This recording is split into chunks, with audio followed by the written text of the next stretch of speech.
Hello and welcome. We have a very special show today. As you can see from the headline, it's Sree's special Sun Times read along for October 31st, Halloween. Don't be scared. We will get back to the New York Times next week, but our guest this week is Maureen O'Donnell, the Obits writer at the Chicago Sun-Times and past president of the Society of Professional Obituary Writers. You can follow her on Twitter at SunTimesObits. Our host, of course, is Sree Srinivasan, the Marshall Loeb Professor at the Stony Brook School of Journalism and co-founder of Digimentors, a digital and virtual events consultancy. My name is Neil Parekh. I'm the executive producer and guest host of the show. I'll be co-hosting today. We are live on Facebook, Twitter, LinkedIn, YouTube, and our Digimentors website. Thank you to everyone who is joining us today. And again, I'm so thrilled that we're talking about the Chicago Sun-Times. We've done this a few times before. We've talked about the Washington Post. We've talked about the Khaleej Times. We've talked about the Globe and Mail. I was in Toronto. And we've also talked about Politico, so in different shows. So today it's a departure from our norm, but it's going to be a great show. We're going to talk about the obits that Maureen has written over the years. We'll review several of her pieces, and then we'll go through the Chicago Sun-Times newspaper. So before we proceed, I want to just welcome some of the folks that are joining us. First up, bright and early, my mom. Hi, Mom. How are you doing? Thanks for joining. My mom is joining from Hastings-on-Hudson, New York. I don't think she misses a single show. Always appreciate your support, Mom. And then Doug Levy joining us from California, from San Francisco. It is 5:30 there. We always give a shout out to Doug and all of our California friends. Maureen is up early today as well. She's at 7:30 her time, and she's up and raring to go. So I give her a lot of credit for that. I don't know that I'd be as ready at earlier than 8:30 on a Sunday morning. And of course, our good friend Stefan Kaplan is here joining us from Ramsey, New Jersey. Thank you, Stefan, as always, for your support. Patricia Freudenberg is here.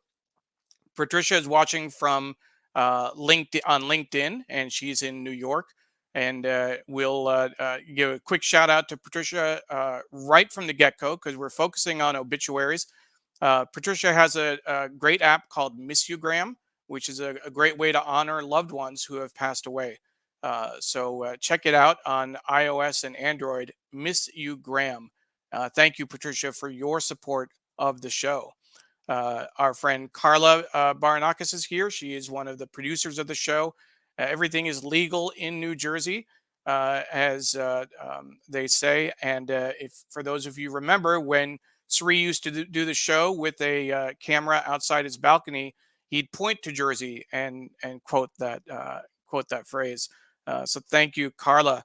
We have our first Chicago guest, Maureen. Paul Saltzman, I believe he's your editor at the Chicago Sun-Times, and Sree knows him as well. So that's great. So let's go ahead and bring Sree up so he can say hi to Paul as well. I believe you two met at the Pulitzer Prizes several years ago when the Sun-Times won an award. Is that correct? That's correct. And so great to be here with all of you. And hello, Chicago, one of my favorite cities in the world. And just delighted to be able to do a special Sun-Times read-along. How exciting is this, Neil? We want to thank everybody who's watching live or later. We're on Facebook, Twitter, YouTube, and LinkedIn. Please tell us where you're watching from. Please tell us how your Sunday is going. Tell us what you're up to. What are you looking forward to for the rest of the week? We are so delighted that you could be with us. I want to thank Neil, of course, and our entire team at Digimentors. That's how we're able to make this show for all of you every single Sunday. Look at that. Neil's already got a picture up of the time that the Sun-Times won the Pulitzer. And I was in the room where it happened. That's our second Hamilton reference in just a few minutes. And so thank you, everybody, for joining us. Let's thank our production team. Neil's our executive producer. And we also have with us working today backstage, the ones who make this possible, Paula Kiger at Big Green Pen and Carla Baranakis at Kabara. And also helping us in other weeks, Steve Taylor and Julia L. Weeks at Julia L. Weeks. And Steve is at Steve DeReeve. Please follow all of these folks. They are helping make your Sunday a little more interesting. We do this every Sunday at 8:30 a.m. Eastern, and it's part of the production style that we bring through our company Digimentors. It's a virtual and hybrid events production company. We do conferences, summits, webinars. We do talk shows like this for other people. So if you would like to have your own talk show, podcast, talk to us. We also do workshops and training and social and digital media consulting. So please do get in touch with us. Please tag a friend right now. Anyone who would find this kind of news, discussion of news and media interesting, please tag them. They can watch live or later. And you can also contact me, Sree at digimentors.group, or Neil at digimentors.group, and talk to us about how we can help you. We also want to thank our sponsors who make this show possible, our friends at Muckrack. Please check out muckrack.com. They do amazing work for journalists as well as for anyone who's in the comms space, the communication space. Please check them out. And if you're a journalist, get your own free verified profile on Muckrack. And if you would like to be a sponsor, again, our email addresses are right on the screen. I also have with me here my Muckrack mug, and always grateful to the folks who support our show, those who sponsor us, but also all of you who watch live or later. It'll be on all of these channels. As soon as we're off the air, you'll be able to watch from the beginning any of this. This Jonathan Borstein is watching from the East Village. Hi, Jonathan. Great to have you with us. And Patricia is watching and says, thanks, Neil, for providing great information. And Paula is here and working very hard out of Tallahassee, Florida. And Mark is watching and saying good morning on LinkedIn. And that's the beauty of this. We can be in different platforms, and you'll see Paula annotating the conversation, bringing you links as we're talking about this. And we do this every single Sunday at 8:30 a.m. Eastern. Jessica's watching from Portland, Maine. Usually it's a tour of the Sunday New York Times, but we have done many other newspapers, and today we're excited to take you to Chicago and the Sun-Times. Neil did mention the view that I used to show you, and now I'm able to show it to you again, but from a different angle here. I don't know how well you can see it, but you can see the Hudson River and parts of New Jersey right there. And with that, I think we're ready to bring on our guest and to talk about what's happening in Chicago, and just to share the importance of valuing newspapers and accurate information at this time. And everybody, please subscribe to your local paper. And if you're in Chicago, we hope you're a subscriber to the Sun-Times. Our guest is Maureen O'Donnell. She is at Sun-Times Obits. You can find her there, the Obits writer at the Chicago Sun-Times. She's a past president of the Society of Professional Obituary Writers. If you didn't know there was such an organization, you've learned one thing already. And on the right there, you can see the front page of the Sun-Times. And we will be talking about the paper in detail today, but we'll also be looking at a lot of obits. And I'm so excited to bring on camera now our friend Maureen. Good morning. Thank you for having Maureen. me. How are you? Thank you so much for joining us. Oh, thank you for having me. I love to talk about obituaries. So we should talk about that for a second. When I say I love obituaries, some people get a little taken aback, because I want to make it clear. Obviously, we don't want anybody to be in the obituaries ahead of their time, so to speak. Yes. But when you read an obituary, whether it's a professional written one like the ones you do, which are more longer in-depth stories, or just the paid legacy notices, each of them tell a story. Each of them illuminate a life, and that's right. Why I like reading them. And it's a little bit macabre, maybe, and appropriate for Halloween that we're talking about obits. But maybe we can just start with that question about why people like reading them, and why do you like writing them? Well, I think obituaries are history. Oftentimes, they're the longest stories in the paper, some of the longest stories in the paper. So the writer gets to tell a tale. And you see the arc of a life, their origins, where they grew up, where they learned to play ball, where they like to go to the movies. What did their parents do? Where did they go to school? What was their favorite Chicago hot dog stand? Where, were they in the service? Then, as they become a young man or a young woman, the accomplishments they had, their disappointments, their heartaches. Maybe they had some political corruption that touched them, which unfortunately happens a lot in Chicago. And these stories tell you history through that individual's eyes. Maybe they liberated a concentration camp. Maybe they won the Pillsbury Bake-Off. Maybe they met Civil War veterans when they were a little boy or a little girl. And hearing things like that, I find somewhat thrilling. It tells you not only a story, but it shows you history, it shows you context, it shows you how young our country is. Thank you so much. And I have to ask you right away, so what is your favorite Chicago hot dog stand? We have something like 500 of them, so it's hard to choose. Well, I would say the one that's closest to my car. Exactly. Well, let's talk a little bit about Chicago, and then I'm going to have Neil come on and talk about Obits with you and go through the Obits section, and then we're going to read the paper also with you. But let's talk about Chicago. I said it's one of my favorite cities in the world. It's not always the favorite city because of the weather, right? So I once said, it's my favorite city, say 8 months of the year, and somebody said, well, you're forgetting all the months that it's really hot, not just when it's really cold. So defend your city for us. We're in the sweet spot now. Fall is our most beautiful season. The leaves are gorgeous. And every day is like San Diego. If every day was like this, no one would ever leave. But it's not. And that's also what's so fascinating about Chicago is the diaspora of people who used to live in Chicago and have moved all over the country, all over the world. And I know people take a big interest. And so if you've lived in Chicago, folks who are watching, please let us know what about your time in the city of broad shoulders is one of the many ways in which it's described. And tell us a little bit about the people of Chicago. Why are their shoulders so broad, and why does they have that reputation? Well, you mentioned diaspora, and that's a really interesting word. Chicago is the home to people from diasporas all around the world. My parents were part of the Irish diaspora. They came here in the 1950s from Ireland, like many other people from Ireland. There are African diaspora members here.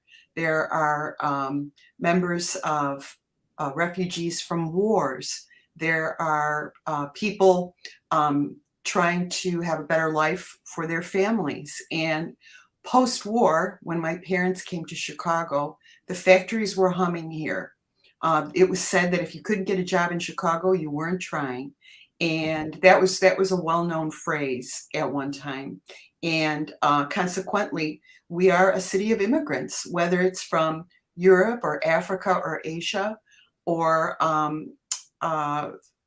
the waves from the Great Migration. We have a large Native American population here who came here post-war looking for work in factories. And consequently, it's a wonderful city of neighborhoods.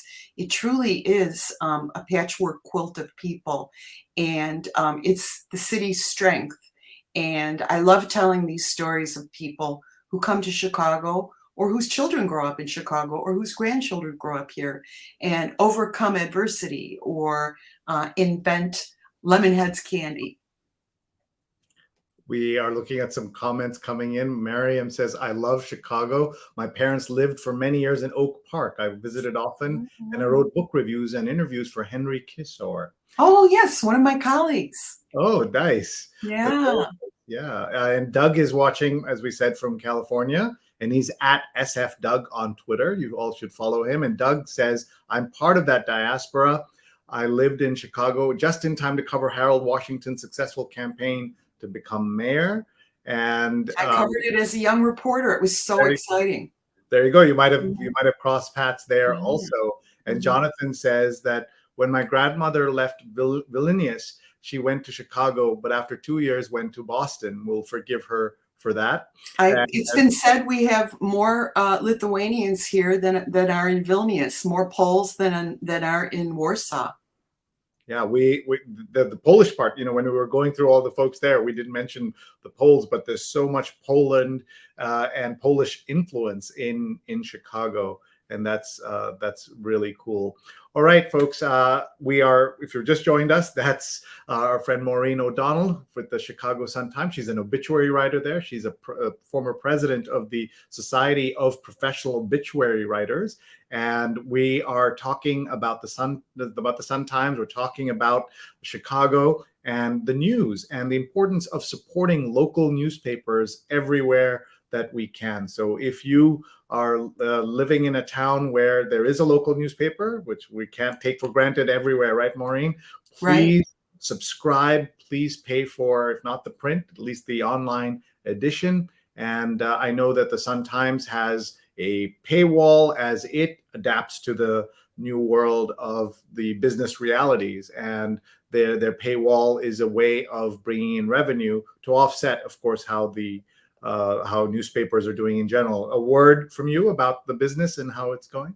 Well, I try to preach the gospel of subscribing to your local paper all the time. These are the watchdogs who are keeping an eye on how your taxes are spent. These are the people at the school board meetings or the sewer meetings at night, watching to see if there's any political corruption, feature writing, sports writing, movie reviews. You know, you can get all of this really for less than the price of a cup of coffee. And there are many opportunities to try out the paper for, say, $1 a month or $1 for several weeks, like there are at the Sun-Times. And it's the best bargain you'll buy.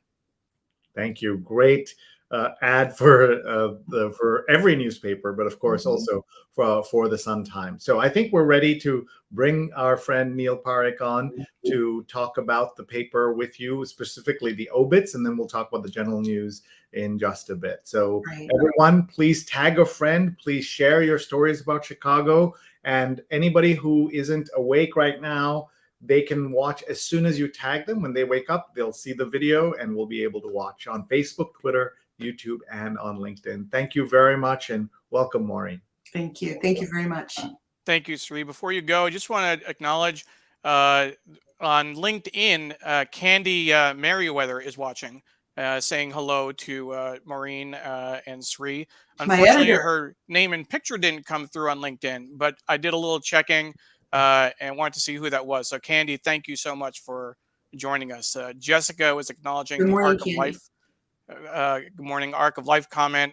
Ron Thomas checking in from Dubai, and a few others. Let's see who else joined us since then. Ellen Austin. Let me say about Ron. Ron watches from Dubai, wherever he's in the world. He's a former New York area resident, and he was here with us in our dining room doing the show with us. And so if you're new to this is the read along that we do every Sunday. Usually it's with the New York Times. Today it's with the Sun-Times. And I'm based in New York and the CEO and co-founder of Digimentors, a virtual events and social media and other consulting company. And Neil's my colleague, and he's based out in the DC area.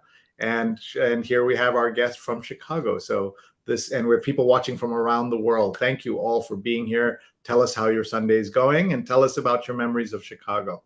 One other comment we should pull up, Michael Sean Comerford. You found one of the most respected journalists in Chicago. Nobody knows the city better. A treasure. Thank you, Michael. Maureen, do you know Michael, I assume?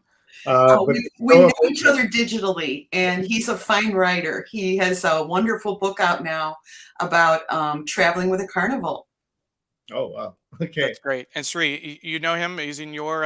Yeah, just want to say welcome to Michael and to everybody who's watching on any of the platforms. Tag a friend, and they can watch this live or later at any point. And Jessica says, thanks for the link to the Society of Professional Obituary Writers. fun to see Maureen's picture front and center. And I guess the awards are called the Grimmies. Yes, we'll get to that. We can show that right now. Give Nice. me a moment to pull that up. Yeah, that shows a real sense of humor there on behalf of the writers. So that's they're a funny group. Yeah. And is Halloween their national day or anything like that? Yes, I guess you could say it is. And just to be clear, also, we're going to have some fun with this, and we're joking around, but also to acknowledge, this has been a year of terrible pain, all across the world, especially in America, with 700,000 folks who've died, and not all of them have gotten the kind of attention and memorializing that they should have. I know newspapers everywhere are working really hard to tell the stories of individual folks who died, but when you have this huge number, it becomes very hard to keep track. So we do want to acknowledge that as well. And now we're looking, I see at the front page of the Society of Professional Obituary Writers. Do you call it SPOW or something? How do you? It's too long a name. I call it SPOW. Some of our members call it SPO, but I pronounce it SPOW. All right, that's good. I like it. And there you are, winning a Grimmy. Yes. Yes, that was 2019. We met in Washington. That's Harrison Smith of the Washington Post, the tall person on the left, Hillel Atali from Associated Press, and Tom Hawthorne, a writer from Canada, all of whom won Grammys that year for various wonderful obituaries. Nice. All right. Absolutely. Neil, I'm going to hand this over to you. Great. Thank you, Sree, and thank you, Maureen, as well. And yes, that was we'll get back to the society in a little bit. But Maureen, thank you so much for joining us again. And as we mentioned, what we want to do is to look at a bit of Maureen's body of work. These are highlights, certainly not everything.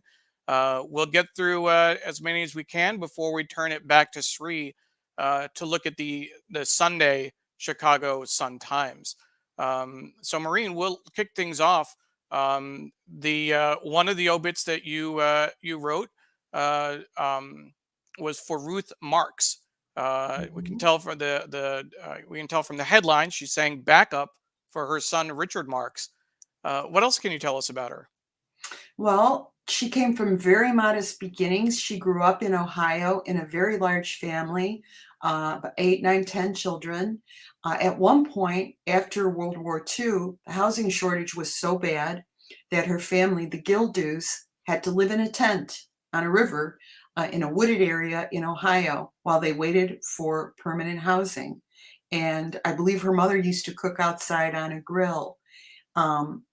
Ruth Marks knew that her voice was her ticket out, as her son Richard said. And Richard's had a phenomenally successful career. Started out as a backup singer for Lionel Richie. You can hear his voice on doing the background vocals in the song All Night Long. Oh, wow. And Ruth knew her voice was her ticket out. She traveled to Chicago to study with Dick Marks, who was a phenomenal composer and jingle writer. Dick Marks wrote jingles that a lot of us baby boomers and Gen Xers have grown up on, like You've Come a Long Way, Baby for Virginia Slims, or My Dog's Bigger Than Your Dog for kennel ration dog food. And she became the singer for many of Mr. Marks's jingles, Dick Marks's jingles. And one night in Hollywood, she was having dinner with Tom Hanks and her son. You can see the picture in the lower right. Right. And Tom Hanks went around the table, asked everybody what they did, and he turned to Ruth and he said, "Ruth, what do you do?" And she said, "Well, I was a jingle singer in Chicago." And this was the center for a lot of great advertising breakthroughs. Snap, Crackle, and Pop came out of Chicago. Tony the Tiger. And so Tom says, "Well, would I know some of your songs?" And she said, "Ask any mermaid you happen to see." And Tom Hanks replied, she continues, "What's the best tuna?" And Tom Hanks says, "Chicken of the sea? Ruth, you're a goddess." And he then gets the whole resume and hears about her whole career. And she was a great supporter of her son. Harrison Smith, the Washington Post obituary writer, talks about having a great kicker in an obituary, which is the ending. Mhm. And at the end of the obituary, I quoted a song that Richard Marks wrote about his mother. And by the way, he was, a staple of 80s Of MTV. course. He's now got a really strong Twitter presence and is someone who writes, produces, arranges, songwriter of many hits for many artists. He wrote a song about his mother, and in her final days, he played that song for her. It's called Thanks to You, and it includes the line, I am who I am, Mama, thanks to you.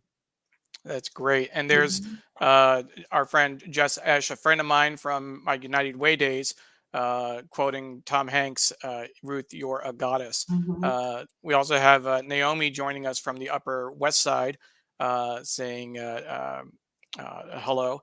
And I also want to acknowledge my mom mentioning that her brother and you know, my uncle and my sister both lived in Chicago at various times. So we've been there several times. I do have to say though, when Sree was talking about the weather, I actually came this close to going to the University of Chicago.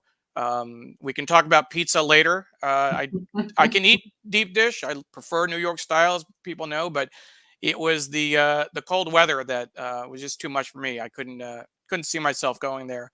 Well, I'm But going to quote people from Minnesota now who say there's no such thing as bad it's weather, just bad winter clothing. bad winter clothing. There you go. There you Mhm. go. So This we'll guy move was on. right. We'll move on. There are a number of stories we want to get to. This next one is a story of Yamada, who was just a high schooler in World War II when he was incarcerated as part of the Japanese internment.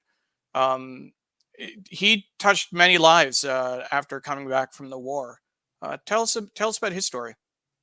Yoshimata was one of the many Japanese Americans who were incarcerated during World War II for no other reason than they were Japanese American, of Japanese heritage. Many of them were born here, American citizens.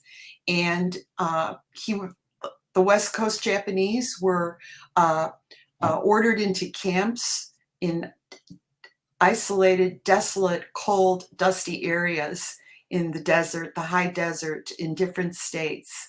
And his mother was a widow who had a little laundry out west and out in California.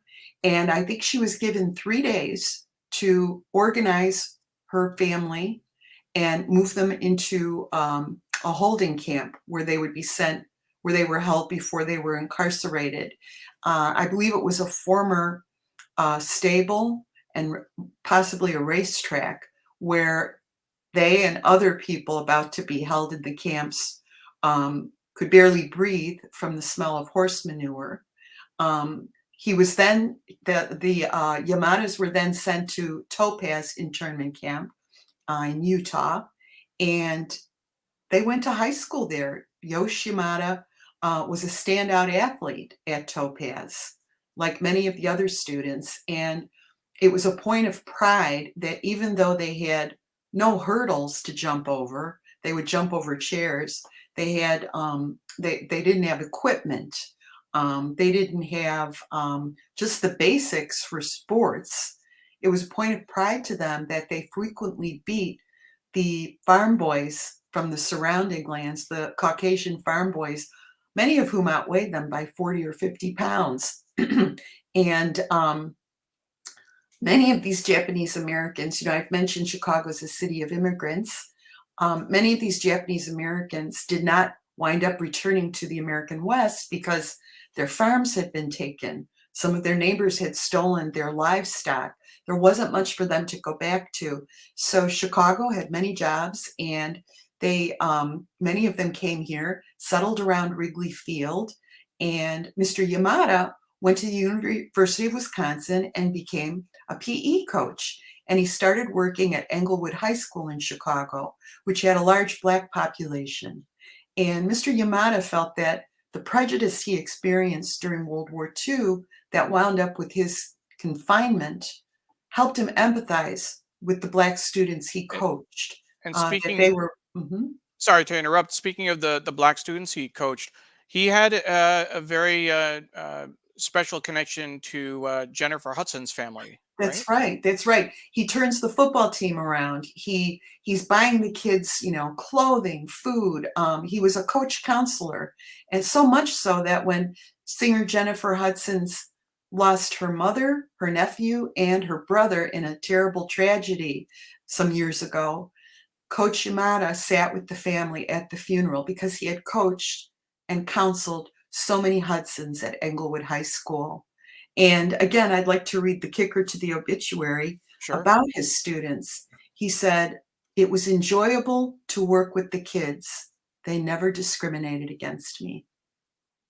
Wow. Wow. Coming from someone whose family had to deal with internment, that Mhm, means a lot. mhm, Patricia wrote earlier, it's amazing how much insight there is in an obit. Bittersweet sometimes, but awesome legacy stories. And that's, mhm, again, I always loved reading obits as well. As a history aficionado, I actually look at. I learn from book reviews and obits in the same way. It's a great way to see the world, to see history, to see how right, people are connected to each other. mhm, One thing that I really like, again, looking at a sampling of your work. We're certainly not covering everything, but we tried to pick out, a good mix of different stories, different eras, etc. And this one is of Josephine DeAngelo, Jojo, as she was called mhm, in her playing days. mhm. Um, can you tell us about Jojo? Yes, she was part of the All-American Girls Professional Baseball League, which was started to keep the sport alive when many of the players were off fighting World War II. You may have seen the movie A League of Their Own. You've seen the tryouts that were held at Wrigley Field. She was part of that group, and she was one of the 60 original female players for the league. She was with the South Bend Blue Sox, and she was a phenom, an incredible player, an incredible athlete. She said one of the best athletes she ever saw was Dorothy Schroeder, who's said to be the athlete whose character Gina Davis was modeled on in A League Hmm. of Their Own. Hmm. And she was from a poor Italo-American family. Her father was a widower. There were, I think, 5 children in the family, and the times were hard. Beef was not on the menu. Chicken was a treat. Frequently, the family foraged for dandelions to eat. So when she got the opportunity to travel and get paid to play the sport she loved, she grabbed it with both hands. She toured the Midwest. She had a wonderful time. But then she went to the hairdresser who said, "I think you really look good in a bob." And I don't know if you remember from A League of Their Own, but the girls were under great pressure to look and act feminine. They had Hmm. to wear makeup. They weren't allowed to wear pants. They had to slide into base and get raspberries all over their legs in skirts because they Hmm. had to look feminine. It was considered a good marketing tool. Well, she listened to the hairdresser. She got that bob. And unfortunately, she was told that was the reason she was being released from the league because it was too butchy. Which is And she incredible. shared these stories with historians and authors who were writing about the league. And it was painful to her. She never went to see A League of Their Own because it was so bittersweet and Wow. painful to her. But she did say, "I used the money I earned to get my education," and she became a coach and a counselor. I was going to say, mentioning League of Their Own, Tom Hanks starred in that movie as well. So we have two Tom Hanks references in the first Mhm. 20 minutes or so Yeah. of the show. So that's interesting. Mhm. Moving on, this is a very poignant story. Mhm. This is the obit for Alva Doris Roberts, Yes. who is associated with a very um, significant church in during the civil rights era, for a very important event. Can you tell us about Alva? Yes, and I'd like to add that I read the death notices every day. A lot of obituary writers do, and I say that there's gold in the obituaries. Every obituary, every death notice, I should say, has history in it. So I was reading Alva Doris Roberts' death notice, and I saw she was 101 years old, and she was the first lady of Roberts Temple Church of God in Christ. And that's something that connects all of us. When you write obituary stories, news stories about people who've died, about church people, people associated with temples, mosques, restaurant owners, that's something that connects all of us. We all eat out, we all have a favorite restaurant. Well, many of us go to a house of worship. And so I thought, well, here's somebody who witnessed history. I'm going to call the family and find out about her life. And I called them, and it turned out that she was the first lady of the church where the wake was held for Emmett Till. Mm. Emmett Till was the 14-year-old Chicago youth who was lynched in Mississippi, purportedly for whistling at a white woman. And his body was brought back to Chicago via train, and his mother, Mamie Till Mobley, waited for him. And when she saw how her son had been abused, she said, "I want the world to see what they did to Emmett." And she insisted on an open casket. And the horror and shock and revulsion that resulted from his death and from that viewing, where 50,000 people lined up to see him. Many people say that helped propel the civil rights movement.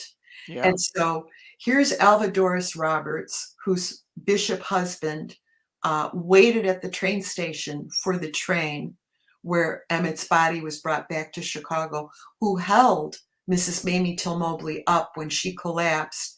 This is Alva Doris Roberts' husband, and she was right there during this visitation, and she was counseling people and comforting them and helping them when they were overcome by emotion. People were fainting at the sight. So here's a Sure. woman who walked the earth at the same time as us, who witnessed that incredible moment in American history, that pivotal moment. I want to point out for folks watching on Facebook and even LinkedIn, Paula is including links to all of these obituaries. There, you can find them on our Digimentors website. You can click through and get the full PDF of the story. So if you do want to read any of these stories, any of these obituaries, please feel free to do so. Jess mentioned she's grateful for telling women's stories in particular that often don't get captured. Otherwise, I think this is a great example. Yeah. Finding nugget in a listing and doing that extra work to see, bring this incredible story to light, this connection, obviously. And Michael also said, referring, your stories are showstoppers. Mhm. Thank you. Another great show. So thank you, Michael. And Um, may I add something, Neil? yeah, please, please. There's a saying that the specific is universal. I think the great Indian director Mira Nair said that, and Roger Ebert, our film critic, used to quote it. And when you get specific details, it makes that person, maybe just for a moment, come alive again. And in Alva Doris Roberts' case, she was a widow, and her future mother-in-law thought the world of this sanctified, Holy Spirit-filled woman, and she picked her out for her son. And she sent him a photograph of Alva Doris Roberts and said, "This is Mama's choice for you, unless Wow. someone else gets to her first." And so they got together and got married and raised a beautiful family, as you can see from the photo. And I frequently like to ask questions about the memorial service, the funeral. And in her case, she had a beloved 3-pound Chihuahua dog, and the doggie was at the funeral. Wow. I do want to mention Patricia Freudenberg's a comment, and this is why it's so important to tell these stories, to find these stories, to share these stories. This story was new to her, and she has chills hearing about Emmett Till, but it was such a strong message. So thank you, Maureen, for doing that. Mhm. And I believe this is Candy again. Right? Was it Candy Merriweather Mhm. saying Maureen is particularly good about writing obituaries about faith leaders, as she seems to Mhm. know and illuminate the nuances on religious traditions. So Right. some kudos there as Thank well. you. Thank you. Um, let's talk about Candy, but not just Candy. This I thought was an incredible story because you weave together uh, Candy, General Douglas MacArthur, and Old Blue Eyes, Frank Sinatra. Tell us, this is Nello Ferrara, Right. who passed away. Tell us about Mr. Ferrara, please. This is another story that tells you a little about the fabric of Chicago and what makes it strong and what makes people stay here and thrive here and contribute to their city. Mr. Ferraro um, went to school in first grade. He did speak English. He wound up heading Ferrara Pan Candy Company, which makes some of the most famous candies in the world. I think it churns out 1 million pieces of candy with incredible regularity. His company makes Red Hots, Black Forest gummy bears, Boston baked beans, atomic fireballs, lemon heads, and this man headed that company, and he named lemon heads because it reminded him of the shape of his son's head when he was born. Here's their website. Just the candy that they put out is incredible, particularly as we go into Halloween, right? Right, and he served in World War II.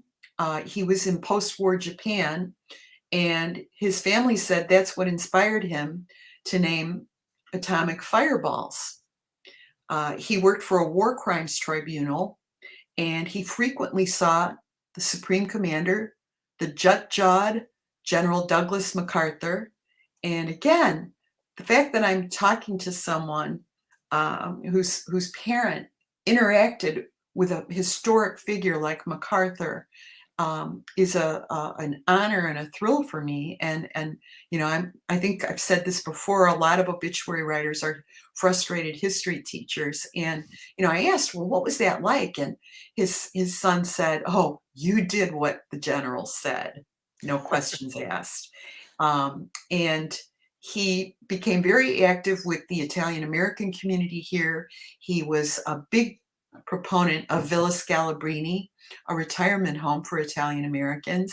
And in that role, he got to know people like Jimmy Durante, who'd come and entertain, and Old Blue Eyes, Frank Sinatra. And that led to Mr. Ferraro singing with Sinatra a couple of times in Las Vegas. And he was a great singer. He used to call his daughter at the Ferrara Bakery and sing "The Wind Beneath My Wings" to her. And his daughter would say to the customers lined up, "Honey, can you wait? I can't tell my father not to sing to me." And Mr. Ferrara, by the way, announced that he was a better singer than Frank. He loved to dress well. He was buried in a black Armani suit and his favorite white shoes. I could see the marquee now. Tonight, chairman of the board and chairman of the candy company coming to you live. Um, Mhm, I think that's great. Our mhm, our next story, and I want to go back to a comment that Miriam shared earlier. She talked about the Mexican diaspora in Chicago before Mexicans came to New York City. mhm, And this next obit that we're going to review, Raquel Ontiveros, mhm. a mariachi performer from the 40s. Um, Yeah. tell us Isn't about it a her. phenomenal photograph? Yeah, It's yeah. just gorgeous, She's right and, there in the center if you can see her. yeah. She was frequently the only female in these mariachi ensembles, and, Chicago has a huge Mexican population now. Well-organized, politically strong, and a real voting bloc, but there was a time, really just after World War II, where the population was so tiny, many Mexican immigrants couldn't find the spices that they wanted to make the food that staved off homesickness. And Raquel Ontiveros, her parents were from Nuevo Leon and Guanajuato. I always like to ask people where their parents were from, where their grandparents were from. That tells you a story too. You can find out what propelled them to leave. You know, what was the crop back home? What was the industry? And she was always singing all her life. And so she became one of Chicago's first female mariachi performers. And in 1959, she helped host and sing at the Pan American Games in Chicago. And that was considered kind of a game changer for the Mexican community here. You know, it was a way of organizing, a way to see each other and be seen, and a point of pride. And while there, it was said that she charmed Groucho Marx. Groucho, that's pretty good. That's pretty Mhm, good. mhm. My mom was saying that you give a lot of great details about people's lives, and you bring them back to life effectively. So Thank you. thank you for Mhm, that. Um, this next story is a fun one. mhm, Margaret Vinci Helt, um, creator of the lofty beehive hairdo. mhm. And I have to say, I certainly am a fan of the B-52s. Um, tell us about her work styling hair. How did this come about? This, you know, Chicago is the birthplace of the skyscraper, not just deep dish pizza, the skyscraper, the assembly line, and the beehive hairdo. Modern Salon magazine had sort of a competition, invited Margaret Vinci Helt to create a new hairdo. And she was inspired by a fez hat that had bumblebees all over it, bumblebee appliques. And so she named her conical creation the beehive. And the rest is history. Brigitte Bardot wore it, the Ronettes, Amy Winehouse, Beyonce, Adele, the list goes on. Margaret, uh, I said in my obituary, without it, Marge Simpson would have been a lot shorter. Exactly. And I wrote, ratted, sprayed, and shellacked, able to jump half a foot in a single salon appointment. Her conical creation meant that Chicago, for a time, stole away the title John Waters gave to Baltimore, hairdo capital of the world. And she was frequently honored at gatherings of hairdressers. She was looked upon as a legend, and she said, "You know, I always had a love in my heart for hairdressers. This was what I was meant to do." And she has had an exhibit at the Chicago History Museum, Absolutely. She right? was that they had a exhibit that said a style icon was born here in Chicago, and that was Margaret Vinci Helt. That's something. I want to Mhm. welcome our guest, another viewer, Chitachi Egwu, watching from Fort Lauderdale. Chitachi is a former guest on the show, and another guest, Diana Rohini, joining us from California, another early riser. As a reminder for folks, in case you're just joining us, our guest today is Maureen O'Donnell. She is an Obits writer at the Chicago Sun-Times and past president of the Society of Professional Obituary Writers. And we are discussing her work, reviewing some of the obits she's written. We'll finish this segment, and then Sree will come back in and we'll talk about the Chicago Sun-Times. This is the Sree special Sun-Times read along. We're focusing on the Chicago Times today. Our next obit is Phyllis Larson, and she was an operator for Butterball for Thanksgiving. Thanksgiving is coming up in just a couple weeks. I Mhm. know they get a number of calls every year. Um, tell us about Phyllis, and also if you can see on the obit, there's also a recipe in there, which I don't often see recipes in obituaries. So tell us about that. I love to include recipes when somebody is a phenomenal home cook. I've included recipes for Irish soda bread, for Phyllis Larson Swedish meatballs, for macaroni and cheese. And Phyllis Larson was a home economist, and she became one of the counselors on Butterball's Turkey Talk Line. Every year they get something like 100,000 calls from often panicked cooks trying to figure out how to thaw a turkey, how to cook a turkey. And she was the calm voice at the other end of the line, trying to talk those cooks down and make sure dinner got on the table on time and tasty and salmonella free at Thanksgiving.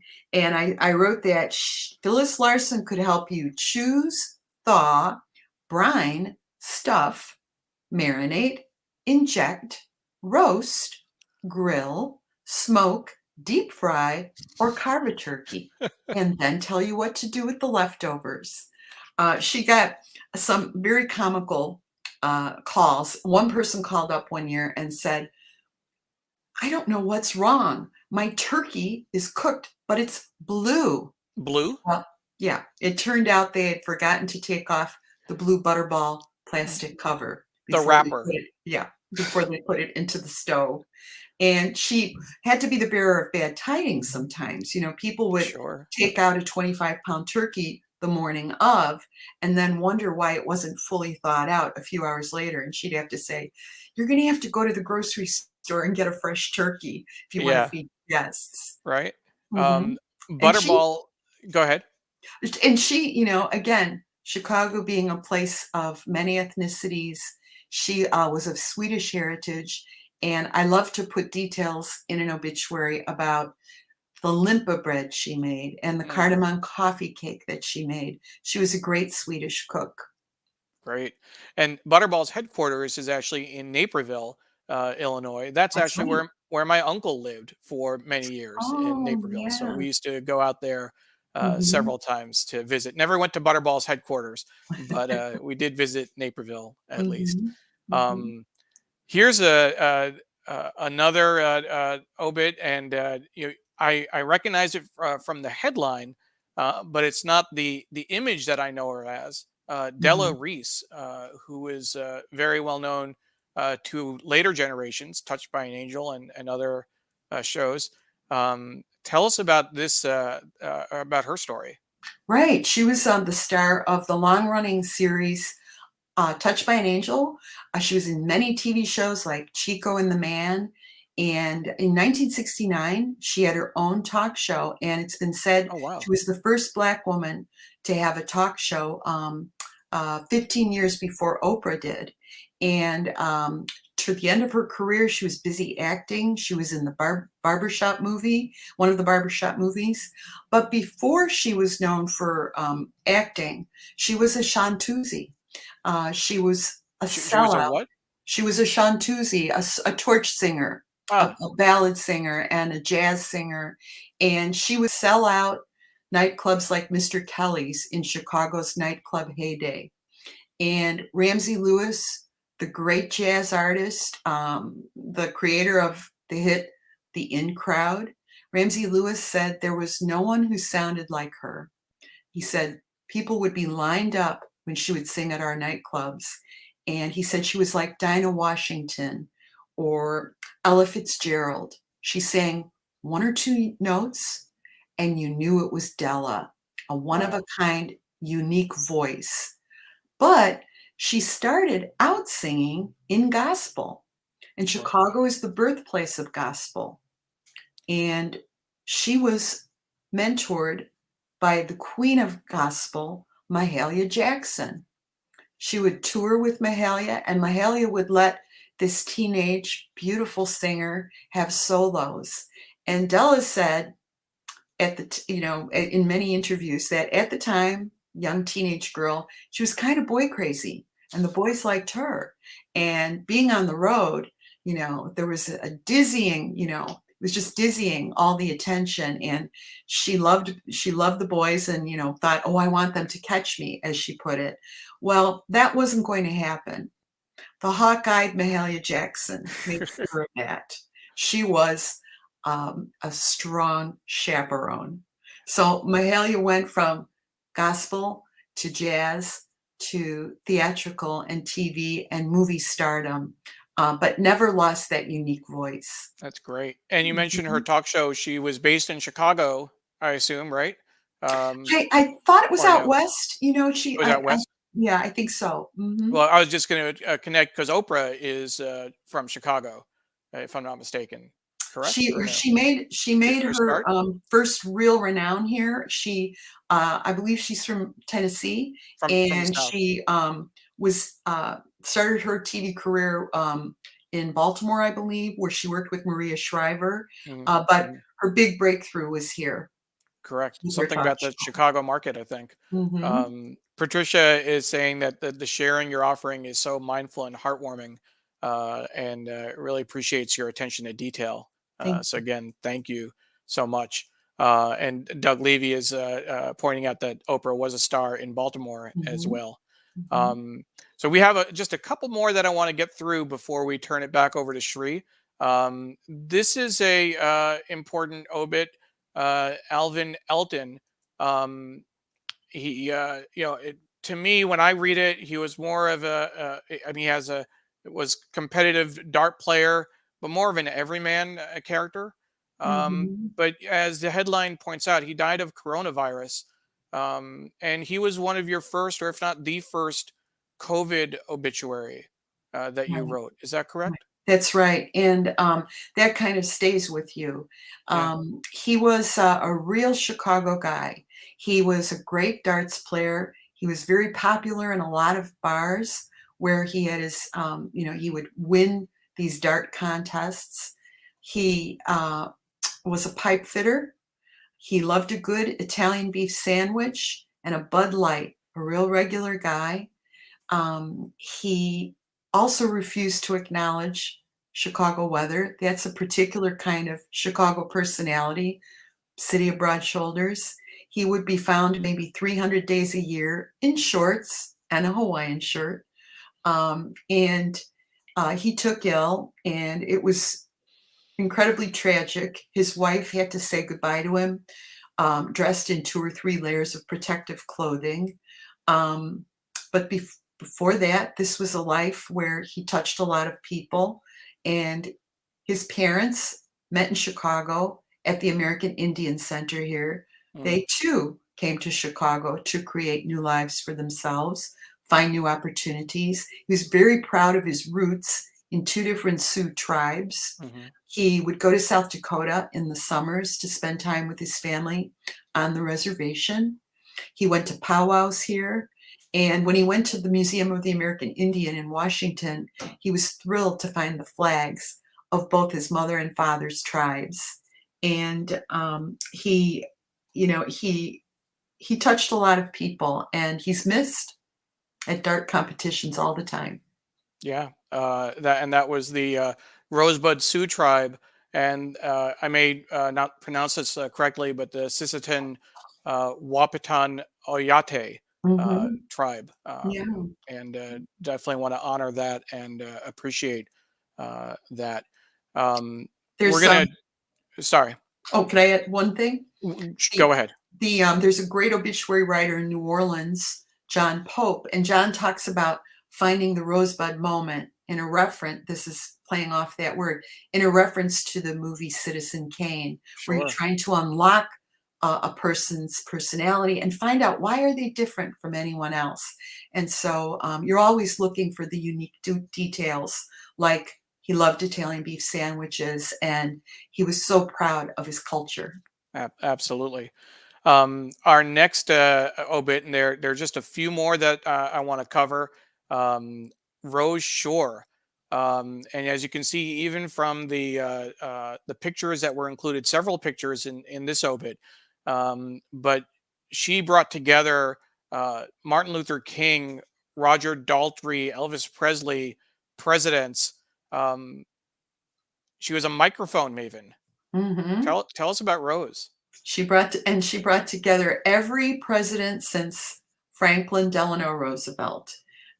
She brought together Fall Out Boy, Hozier, Imagine Dragons, Luke Bryan, Little Big Town. Her company, Shure Microphones, is renowned for making wonderful mics, cutting edge technology, incredible clarity, and they're the preferred microphone for many musicians. And when Martin Luther King spoke at the I Have a Dream speech, he spoke into a Shure mic. Absolutely. When the US Postal Service honored Elvis Presley with a stamp, and he's leaning into this gorgeously constructed silver mic, that's a Shure mic. Yeah. When Japanese forces surrendered at the USS Missouri ceremony after the war, that was heard on a Shure mic. And she took over the company after her husband's death and continued to lead it with great stability and research and development. And it's an international beacon, if you will, for great clarity and audio dynamics. And these were things that were used not just for entertainment, but during World War II, fighter pilots used Shure mics to be able to hear instructions over the sound of planes and artillery and the firing around them, so they could figure out what to do, keep Sure. their thoughts clear. Sure. Mhm. So two more obits quickly, and then we'll have Sree join us again. Um, Ernie Terrell. Mhm. He went toe to toe with the great Cassius Clay. That got him in trouble, though. Oh, Muhammad yes, it Ali, did. right? Yes, it did. This led to the famous "What's My Name" fight. He survived 15 punishing rounds with Ali in a famous 1967 fight. And before the fight, he referred to Ali as Cassius Clay, the name he had before he took his Muslim name of Muhammad Ali. He had just And recently taken on his Muslim name and converted to Islam. So that that's was right. talk about pre-fight jawing and trying to get under someone's skin. Didn't turn out too well for him, did it? No, beforehand, Ali, famous for his poetry, like "Float like a butterfly, sting like a bee," was reciting poems that went, "At the sound of the bell, Terrell will catch hell," and he did. He trounced him soundly while repeatedly saying, "What's my name? What's my name? What's my name?" And he survived the fight. He went on to an interesting career. He ran for alderman twice. He had a janitorial company. He had a singing group called Ernie Terrell and the Heavyweights that performed on The Tonight Show and in Las Vegas. And Tommy Joyce, who's a Chicago boxing coach and a son-in-law of Muhammad Ali, said Mr. Terrell made more money from the group Ernie Terrell and the Heavyweights than he ever did boxing. And boxing's it's of interest to me because when I was a little girl, I'd watch boxing matches with my dad. Oh wow, Mhm. wow. And if I'm not mistaken, before his fight with Ali, when Ali was uh, resisting the draft and didn't want to go to Vietnam. If I'm not mistaken, I think he was either stripped of his title. Terrell actually was the champ at one point, and he fought someone else. He held the belt for a little bit That's before, right. for I think like 2 years or so That's right. before losing to Ali.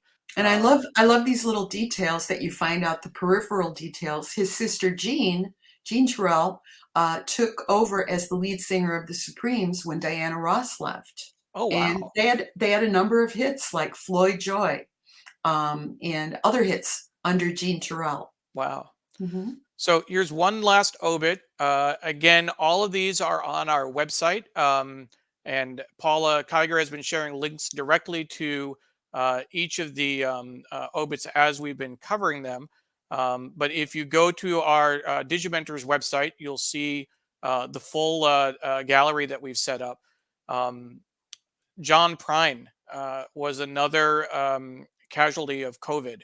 Um, can tell us about the impact of his life and music? Yes, he was. a really beloved Chicago figure. John Prine was a mailman in suburban Chicago in the town of Maywood. And while he would walk his route, he was starting to write his song lyrics in his head. And when he was a little boy, he was a newspaper delivery kid, and he would deliver to a senior home. And frequently, he said, the people who lived there would pretend that visitors like him were their grandchildren or their nephews coming to visit. And that really touched him. And that inspired a song he wrote called Hello in There, which talks about when you see someone looking a little vacant with hollowed out eyes, make sure you say hello in there. John Prine is one of the nation's most beloved singer-songwriters. Bob Dylan said he was a gift. His songs have been recorded by Bonnie Raitt, Joan Baez, I believe Rosanne Cash, maybe Casey Musgraves, Miranda Lambert. And he was discovered. He performed at a renowned club called the Earl of Old Town one night for Paul Anka and Chris Christopherson, who was urged to go see him play by another great songwriter, Steve Goodman. Well, they were so blown away by what they saw at the Earl that within 24 hours, John Prine was whisked away to New York City, where I believe he was recording with Carly Simon. And he became one of our nation's most venerated singer-songwriters. And when he died of COVID, a lot of people followed that because his wife, Fiona, had been tweeting about his illness. And there was a collective grief that happened. Rosanne Cash said, quoting from his great song, Angel from Montgomery, she said, just give me something I can hold on to. That's something. That is something. Maureen, as Mark says, your John Prine obit is one of his favorites of the many you've written since 2009. Do you want me to read the lead?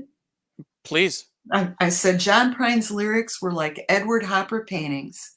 His songs conjured empty Greyhound stations, pawn shops, rusty railroad tracks, flies in the kitchen, and nights with too much tequila. They were populated by hobos and lonely people staring out of backdoor screens. After he got out of the army, he wrote Sam Stone about a shattered veteran who had, quote, a hole in daddy's arm where all the money goes. But there were also rollicking numbers with characters named Iron Ore Betty and lines like, she likes ketchup on her scrambled eggs, swears like a sailor when she shaves her legs. That is something. Well, thank you very much, Maureen. This was incredible. I know that Sree is a big fan of Obits and is thrilled that we were able to cover this in so much detail. And again, really appreciate you taking the time to do this. We're going to switch gears now. Thank you. We're going to switch gears now and talk about the Sunday Chicago Sun-Times. Sree, I'll turn it over to you as I bring up the paper and just unmute. We'll just unmute your microphone before we get going.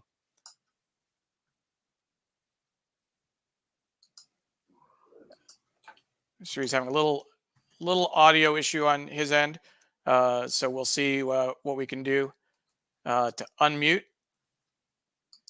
And I'll take him off for just a moment as we work through that. No, I'm again, here. I'm here, and you can hear great. me. Hi, sorry about that. You'll see why I was a little distracted in just a second, because I'm going to show you something, Maureen, that you probably have not seen before, or at least not in a while. But first of all, thank you. That was an amazing tour de force, a tour of all these obituaries. You're an amazing writer, and I know our audience loved it. Such great engagement we're getting right now. So everyone, please follow the @SunTimesObits Twitter handle, and you can see Maureen and her colleagues' work there. And Ron Thomas says, "Whoa, that is hell of a lead on Maywood Mailman. That's amazing, and such great work." Carla says, "And John Prine wrote some of the funniest songs ever, including 'Please Don't Bury Me.'" and that's so cool. And Neil did a great job bringing the stories in and kind of walking with us as you told us these stories. So thank you for that. So what we want to do is look at the paper, today's paper in the Sun Times, and see what are kind of the lead story and just we kind of flip through the paper a little bit.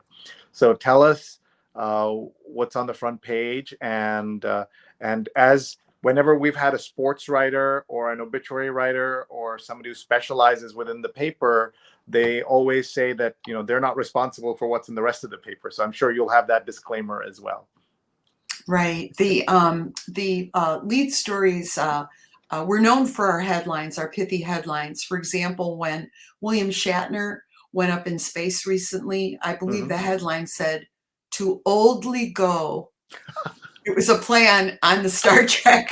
And as being 90, the oldest man. Yeah, the oldest man to ever go into space. Yeah, that was incredible. Right, to oldly go where no one's gone before. In this case, this is a serious story about an uptick in crime in Chicago's downtown in the Magnificent Mile area.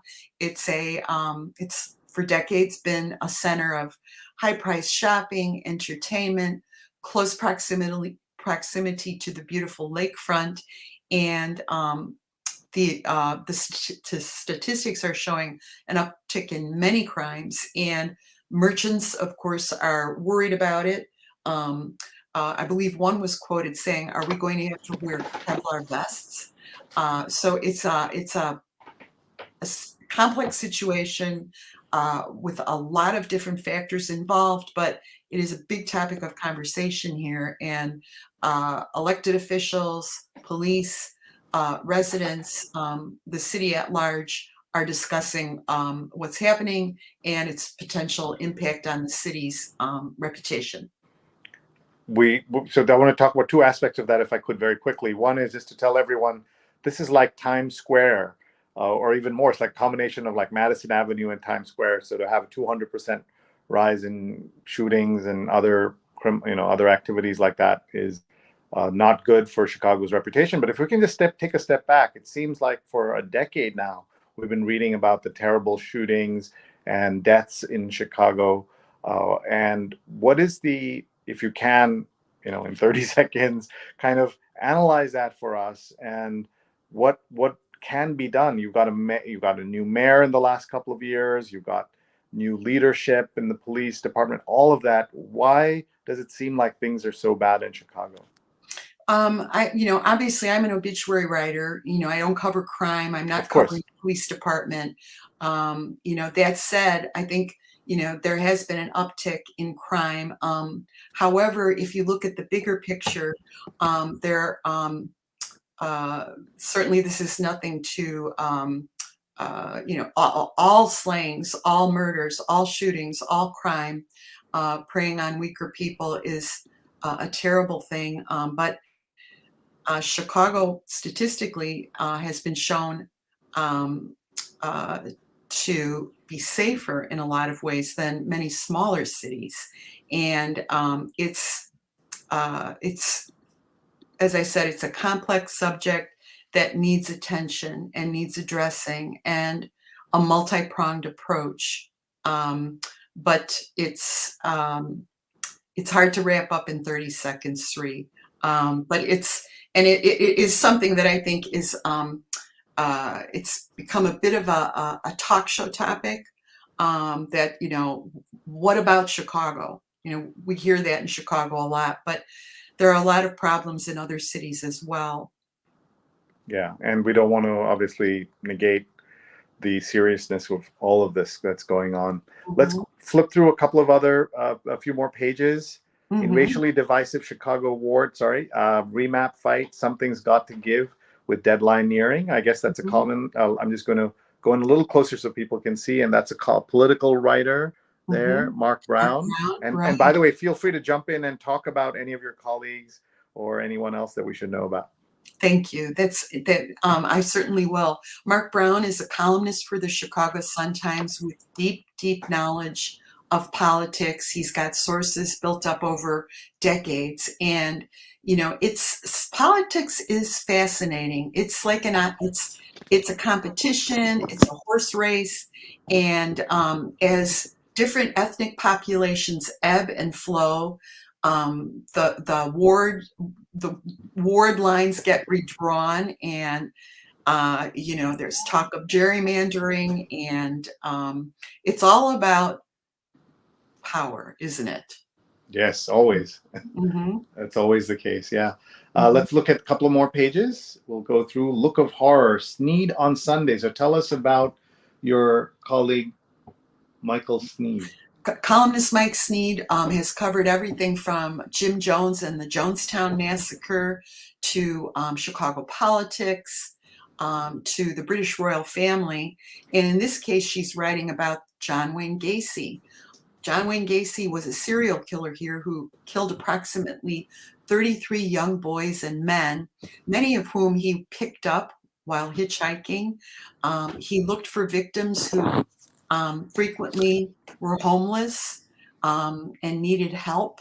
He preyed on them, the vulnerable, and horrifically, he buried many of the victims in the crawl space under his house.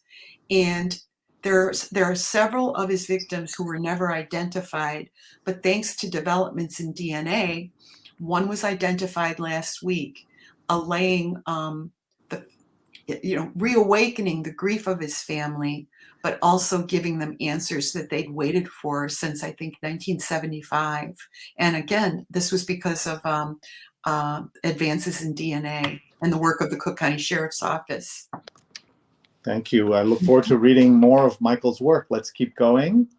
Mm-hmm. This is as we call it, the jump. It's the jump from the first page. Our front page has headlines and reefers referring to what's inside, and so this is the rest of the story about downtown. Great. Let's see. We're looking at more stories. We'll keep going here. There's lots of crime, of course, in Chicago. Yeah. And organized crime. Mm-hmm. Yeah. And by the way, ads are so important in what you do. That's what makes, in addition to circulation and sales of newspapers, the ads really matter. Yeah. There's a beautiful shot of a mural in Chicago. We have some of the finest public murals in the nation. Many of them are in the Mexican neighborhood, Puerto Rican neighborhoods, and they the images are just so arresting, and they tell stories about culture and history, or sometimes endangered wildlife. But every week we usually have stories about our murals. All right, let's go on here. Though there's some folks we know in the story on the side. There's an ad, I guess, for the Chicago Humanities Festival, but I see Teju Cole, Nicole Hannah-Jones, Annie Leibovitz, Debbie Millman, Cal Penn.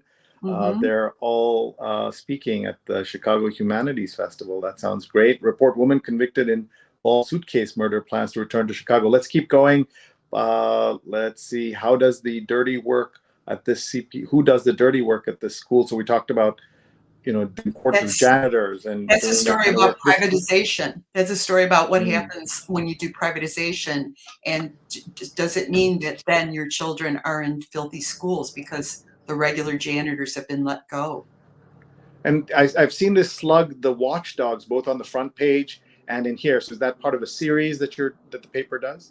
That's a reference to our investigative team. The Chicago Sun-Times is known for its investigators, and every week the watchdogs have a report. It could be on city schools, it could be on crime, it could be on organized crime, it could be on El Chapo and a federal investigation. And we're very lucky to be a 2-newspaper town. The Tribune is still here slugging it out, and competition raises the bar for the reporters, and the reader is the benefactor. The reader, the citizens, benefit from strong journalists keeping an eye on things. I couldn't agree more. That's great. Let's keep going. Illinois Iraq war vet with PTSD wins class action suit to upgrade discharge and get VA benefits. Now that's unlike the shorter headlines, they've got the entire story in that headline. That's unusual to see that. Look at, again, the use of photography. It's also, by the way, for those of us who read the New York Times and the broadsheet newspapers, this tabloid size is fascinating in terms of design, the space that you have, use of white space, headlines, all of that really comes through in kind of fascinating ways here. That's a story written by Stephanie Zimmerman, our consumer reporter. And Stephanie's done some amazing stories. For example, there was sort of a bait and switch that happened with a promise of paying college benefits to the children of veterans, and it wasn't happening. And so Stephanie looked into that, and it led to changes in by Senator Dick Durbin, and it benefited people not only in Illinois, but in other states as well. Okay, and there's those Halloween candy ads that you're seeing there, but I guess this is cannabis candies and kids. What? So there's a story, or I'm not sure what's going on there, but I do want to remind people it's Halloween tonight. Tell us what you're wearing. Are you going to a party? Are you wearing costumes? Are you welcoming trick-or-treaters? That was a kind of controversy in our building. Should we have trick-or-treaters this week, this year, or not? And people are giving individually wrapped candies in a little bag to make sure that they can do that. She might want to mention the joint venture with WBEZ, Chicago Public Radio. Michael Sean Comerford is prompting you here as we keep. We'll just keep flipping through the paper, and you can keep. There's a partnership that's being discussed right now between our NPR affiliate WBEZ and the Chicago Sun-Times, and it looks like we are going to be partnering as a business entity in the future, and it looks like a win-win situation. Obviously, a lot of details have to be worked out, but I think, again, a rising tide lifts all boats, and they'll benefit from our investigators, we'll benefit from their investigators, and again, readers, viewers, listeners win. That's great. We'll just keep going. Some unusual headlines here, but this is an obituary about Jane Foley, who was a famed conservator who, every museum, every city has phenomenal museums and exhibits that people grow up going to. Bryant Gumbel used to say he grew up going to the coal mine at the Museum of Science and Industry in Chicago, that was a big part of his childhood. Well, Jane Foley was the conservator who rehabbed the U-505. It's the only captured German U-boat from World War II on American soil. And for years, it was kept in Lake Michigan, but the lake started to eat away at the sub. And so it was brought inside, and she was dealing with the corrosion and matching the old paint and turning it into this incredible exhibit that makes you feel like you're a German soldier in this claustrophobic environment. And it's here at the Museum of Science and Industry. Lovely to hear that, see that. Look at all these ads there. We'll keep just going through and seeing a little more. We only have a couple of minutes left with our friend Maureen. Folks, share your comments. Tell us what you thought of the episode. And we'd love to continue occasionally to visit these other great newspapers around the country. Dad bod for the win. Am I right? Merriam-Webster adds 455 words to the dictionary. I feel seen, Maureen, as the owner of a dad bod. I am seen now, and so that is great. Please thank that headline writer. Of course, you don't know who wrote that, but I'm giving a shout out to that person. It's a great one, yeah. And I want to add again to the listeners: please subscribe to your local paper. The people are looking out for your interest, and looking to see how your money's spent, how ward remaps are happening, telling the stories of people like Alva, Doris Roberts, and it's a good investment.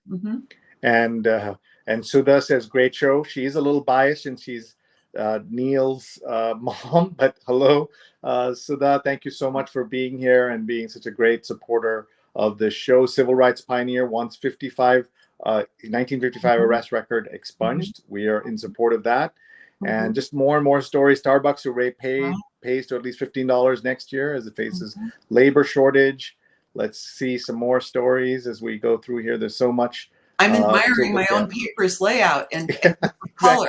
Yeah, but it's nice to see it like this, right? Like it's really good. But Jonathan says, delightful show and wonderful obits. Thank you, Jonathan. And everyone, just tag a friend. They can watch this later. They'll be in their Facebook, Twitter, YouTube, or LinkedIn. Tag them on all platforms if you are on all of those. We would love to have more people experience this. Holiday sales could shatter last year's record season. That's, of course, if you can get the things into the store and get your gifts in time. Best steaks taste better. There's an ad for Omaha Steaks. Okay, we'll keep going. It's Christmas creep in stories already. Yeah. What is it? Oh, Christmas creep. I like that. What I also liked is the fact that we're seeing everything in color. All the ads, it seems like almost every ad is in color. In the New York Times, you still see a lot of black and white ads. And here everything seems to be in kind of glorious color. And the story about the Bell Bowl Prairie, I found that very interesting. Chicago has, we say, the world's busiest airport, O'Hare Airport. And there's also a small airport outside of Chicago in Rockford, and they wanted to expand, but it would have affected a prairie. And Illinois is the prairie state. And there's very little of this terrain left. And so this was a win for wildlife conservation people. Excellent. We're almost out of time. I do want to say also, I love the fact that the letters to the editor get that full page display. In the broadsheets, they get, obviously a segment of a page. That's a nice way of looking at it. Let's forward to the sports section if we can, because Chicago is, of course, a great sports town. We've talked about some sports already. There's a New York Times crossword puzzle there. They've still got the listings and the full page on the weather. I remember my dad always looked for the weather in Dublin because he was from Ireland. Nice. And here is the one-page resume versus the two-page resume. Some job hunting advice there. And now we're seeing a lot of the classified ads that used to be the lifeblood of newspapers. And they look at this. They're so nice to see. I see multiple crossword puzzles. And then some of those obituaries we talked about, the paid notices. And people put in a lot of effort into this. There's a saying in Chicago, the death notices are sometimes called the Irish sports pages and the Irish scratch sheet. Because people love reading that and following who's there. I'm sure you know this quote that someone said, he reads the obits to make sure he's not in them. Right.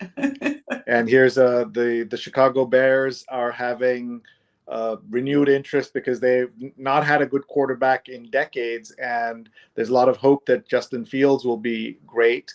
And Diana says, great guest, great stories about people's lives. Thank you. And Diana is joining us all the way from California, where it's super early. It's now going to be 7 a.m.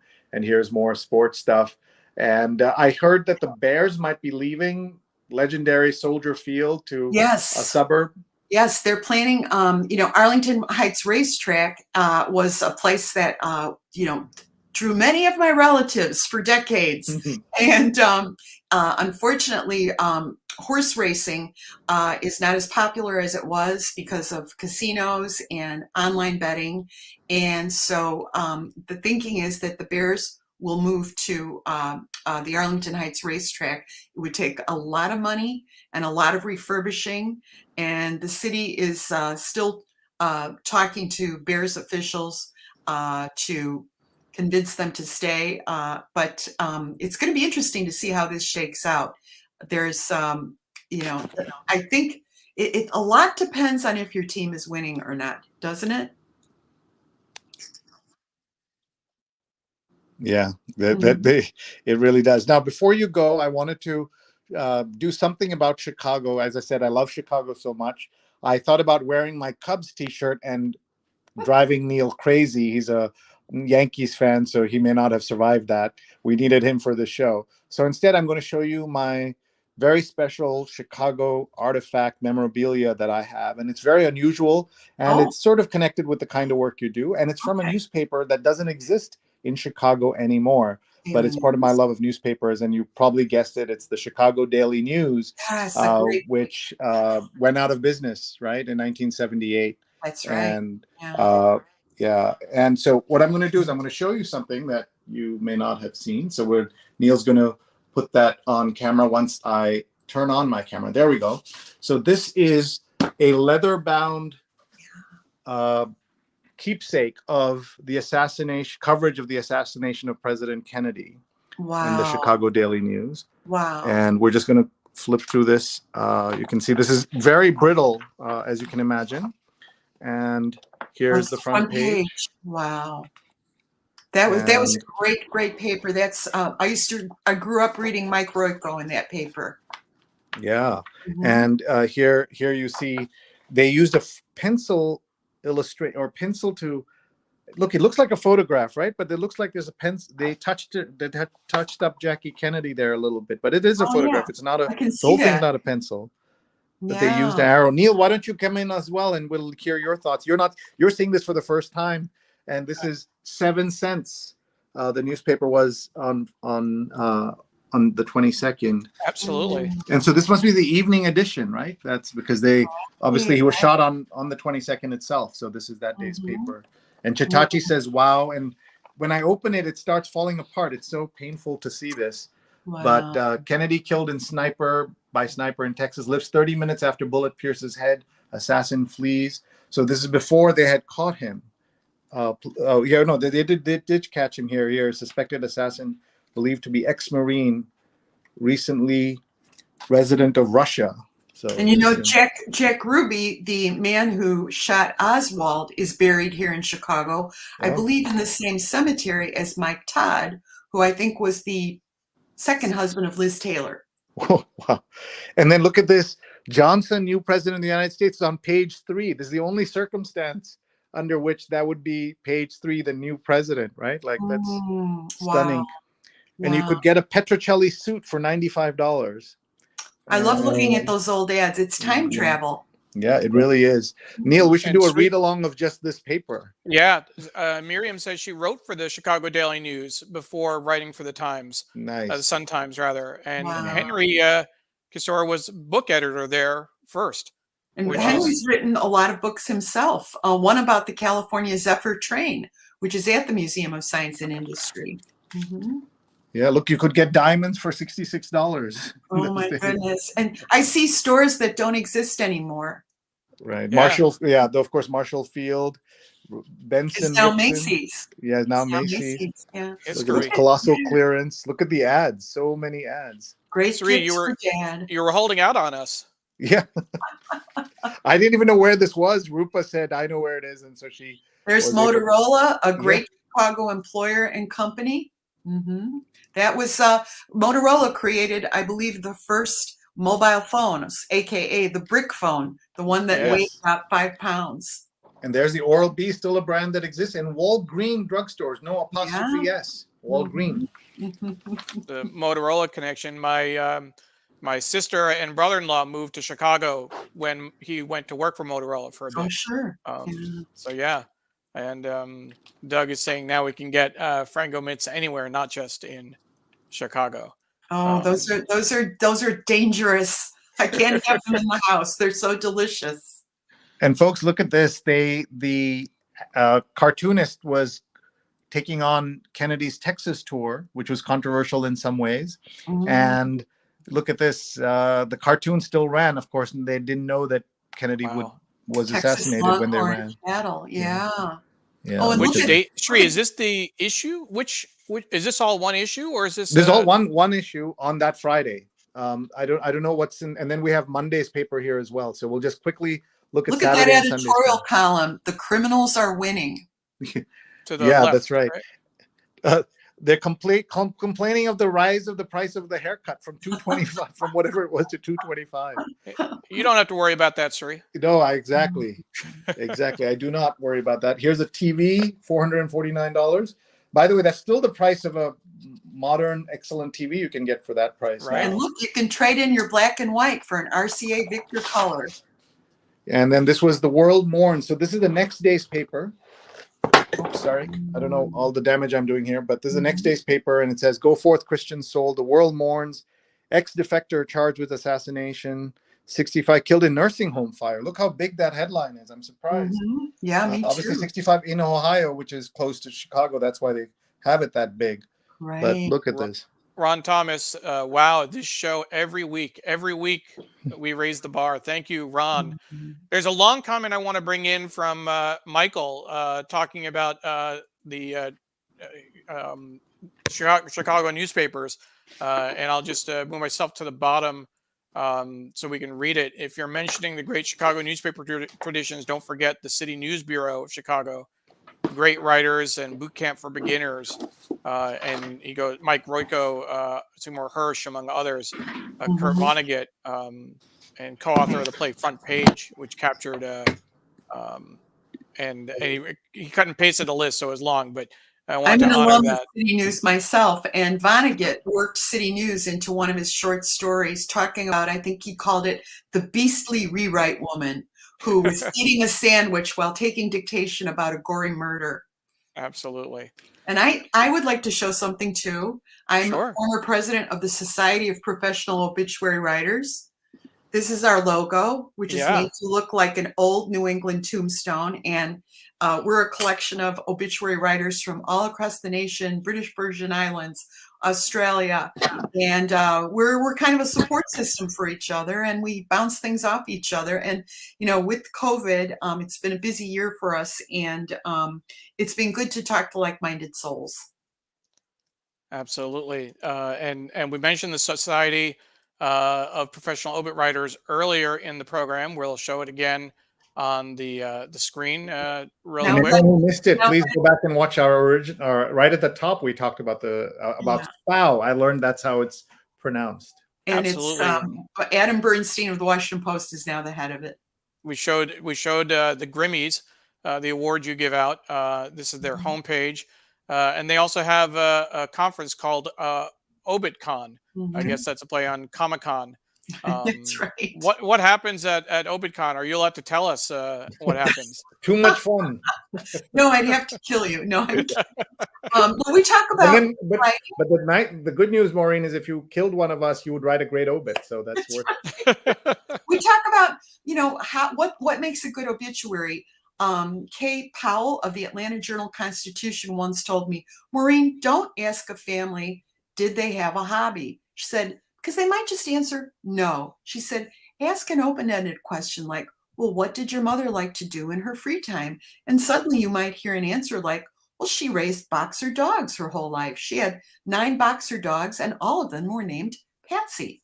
And I found out from Ron Sillig, who's a obituary writer in Canada, you know, whenever you can, quote the individual, find their old speeches, find things that they said to their family members, find an interview they did. And again, that makes that person come alive for our reader. All right, folks, we could keep going here, but this is a busy Sunday for lots of folks. It's you know, it's Halloween, and I know people are going to be busy getting ready for this. I'd love to know if Maureen's going to Halloween party of any kind. No, but I do have to run out and buy some candy because we get a lot of trick-or-treaters here. And I do have my witch's hat and some skeleton gloves that I'm going to wear when the kids start ringing the doorbell. What I find is because it's a Sunday, it's very different from a weeknight Halloween because the kids are in school. Now they kind of start walking around most of the day, going to businesses and things like that. Yeah. And it's a beautiful day here. Just wanted to point out this article, this interview with Maureen, 13 Secrets of Obituary Writers. If you want to learn more about Maureen's craft, you can check out this article in Mental Floss that Paula will share with you in just a moment. But yes, thank you so much, Maureen. It was great. As far as Halloween is concerned on our end, what's interesting, our daughter has both Monday and Tuesday off this week. So Sunday night is like a Friday night, I guess, kind of. So we'll be looking forward to going out. She'll be dressed as a dragon from the Wings of Fire book series, which she's really excited about. Dragons are big now. Yes, I wrote an obituary of a dragon expert from the University of Chicago. Wow. University of Chicago's resident dracologist. Wow. Wow.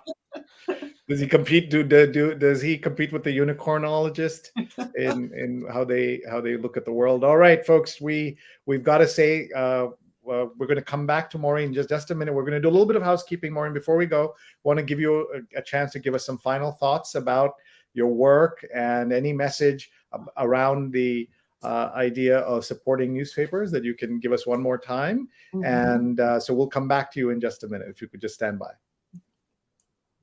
And so, Neil, what a great episode. I learned so much, and I love just watching you talk with her through those obits. And you've been such a great guest host these last few weeks where I've been traveling, and that's sort of what's happening as we know that we're, some of us are able to travel, and I'm grateful that the show can continue as great as it always is. So thank you, Neil, and the team. So let's thank our team.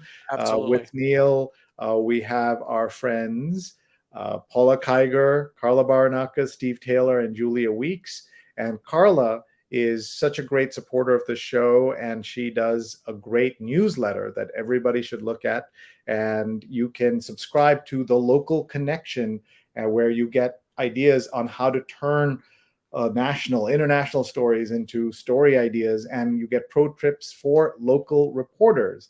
And I'm sure that there will be a chance for us to get some ideas out of the many, many things that were shared by Maureen today. And also a shout out to our sponsor, Muckrack, and also a shout out to our colleagues at Digimentors, our company that does virtual events, conferences, summits, webinars. We don't do just another Zoom call, as you can see here. This is a very special way in which we work. We'd love to talk to you about your conference, your hybrid event, if you're planning on half in person, half online, or whatever. We can talk to you about that. And we do social and digital consulting as well. So we also seeing some great comments coming in. You can see Paula put in the link for the local news tips, bit.ly/local news tips. Everybody should look at that. Ron is calling us the A-team. Thank you, Ron. And Miriam says, thank you, Paula Kiger, for all the links. That's the annotation work that almost nobody does. Whenever you're doing something virtually, have the annotation. It really makes a difference. And we're so proud to have helped pioneer that. And Patricia says, thank you to the entire production team and to Maureen. And Ellen says, yes, thanks, Paula. So everybody, before we bring Maureen back, please tag a friend right now. As soon as we're off the air, this whole episode will start from scratch, and you can watch it there, and your friends can watch it there as well. I want to give a particular shout out to Paula. Sree, you mentioned thanking me for guest hosting. I still remember the first time you asked me to guest host when we were just using Facebook. You gave me your Facebook password. It still blows my mind that you would do that and let me take your show and host it. And then when we moved to StreamYard, and that was an occasional thing, you were traveling and whatnot. But then about 2 years ago, when we went to this new platform, Paula, who would step in occasionally when I was hosting, was pressed into service every Sunday. She has shown up every Sunday since then to do exactly what she's been doing, dropping in the links, engaging with the audience, really making this, helping build the community that we've built up over the last 6 years. As most folks know, usually we read the New York Times. This week it was the Sun-Times read-along. So a particular shout out to Paula for all of your work. Really do appreciate it. So with that, we'll bring back Maureen and look for some final thoughts. And even Jonathan is saying even Tara is voicing her approval. Tara Tara is is our dog, yes. Sree's dog. So Maureen, if you will, any final thoughts from you and any tips for writers? We'd appreciate it. I think always ask for the little details. The specific is universal. Ruth Marks's mother loved jungle gardenia perfume. Alva Doris Roberts had a beloved 3-pound chihuahua that was brought to her funeral and dressed in the colors of her funeral, pink and black. Alvinelton wore shorts and a Hawaiian shirt 300 days a year in Chicago. Those are the details that make that person, if only for a moment, come alive again. So work on those little details and the story begins to build itself. And I'd also like to add, please subscribe to your local papers. What you're seeing on screen and looking at in your Sunday paper is the result of work by dozens, scores of hardworking people, my editor, Paul Saltzman, Bob Shea, copy editors, executive editor, Steve Warmber, and all of these people are working hard to, as the saying goes, afflict the comfortable, and comfort the afflicted. You know, reporters are the eyes and ears who shed light in dark places, and the reader, the viewer, is the richer for it. And I think in the Sun-Times case, you know, just for less than the price of a cup of coffee. Thank you. Thank you. Thank you. So well said, everyone. That's Maureen O'Donnell. Please follow at Sun-Times Obits. Check out the Sun-Times paper online. And if you know anyone from Chicago, anywhere in the world, tell them to watch this episode. And Paul says, Maureen's a treasure. Thank you for featuring her and the Chicago Sun-Times. We're glad to do it. We learned so much, and we know our community did as well. And thank you, Maureen. And to everybody who's watching, we'll be back next Sunday. Neil, tell us what's up. Thank you for having me. Thank you, Maureen. Appreciate it. As we close out, just want to mention that next week we'll return to the New York Times read-along, and our guest will be Ozir Muhammad, a Pulitzer Prize-winning photojournalist who has worked for the New York Times, Newsday, Jet, and Ebony. So look forward to joining us next week at 8:30 a.m. Eastern Time on Facebook, Twitter, LinkedIn, and YouTube. With that, I want to thank you again for joining us for an incredible show with Maureen O'Donnell. The Obits and looking at the newspaper was just a great treat. Thank you, and we'll see you next week. Bye-bye. A few more comments. Just great show from Doug Levy, and I'm going to come back to Michael. Her final comment cites another Chicago journalist: "One should comfort the tormented and torment the comfortable." And so, thank you, Michael, for your work in adding to today's show. With that, thank you very much, and we'll see you next Sunday.